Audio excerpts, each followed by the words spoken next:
فروشوں سے میری ایک التماس ہے کہ آپ اللہ کی مخلوق کو تکلیف دینے سے بچیں۔ وہ آپ کہیں گے کس طرح؟ جب آپ گاڑی کے پنجرے سے نکالتے ہیں تو کئی مرغیوں کو ٹانگوں سے پکڑ کر کھینچتے ہیں باہر لانے کے لیے۔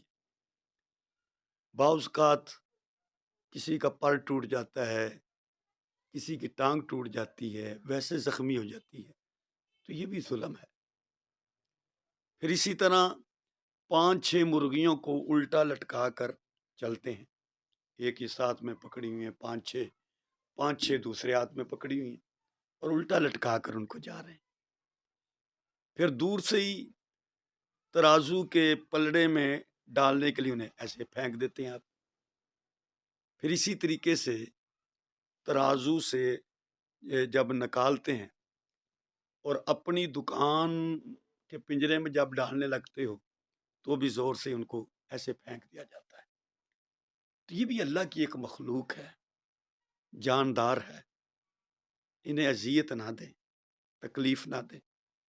اور بعض لوگوں کو دیکھا ہے کہ ذبح کرتے وقت وہ مرغی کا وہ سرا سا پکڑتے ہیں، نیچے مرغی لٹک رہی ہوتی ہے اور اس کے اوپر ایسے چھری پھیر دیتے ہیں۔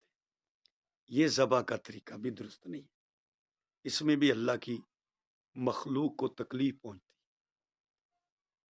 اور ذبح کے لیے تو اسلام نے کہا ہے کہ چھری تیز ہو، اور جانور کے سامنے بھی چھری تیز کرنے سے روکا گیا ہے، یعنی اس سے بھی اس کو تکلیف ہوتی ہے۔ تو آپ نے اس کو نیچے لٹکایا ہوا ہے اور پھر وہ بیچارہ پورا وجود اس کا نیچے لٹکا ہوا ہے، گردن سر وہ آپ نے پکڑی ہوئی ہے اور آپ چھری پھیر رہے ہیں۔ تو آپ ذرا غور کریں، یہ اللہ کی مخلوق ہے، جان والی ہے، جاندار ہے، تو کہیں ہم اپنے کاروبار کو چلانے کے لیے کسی کے اوپر ظلم نہ کر بیٹھیں۔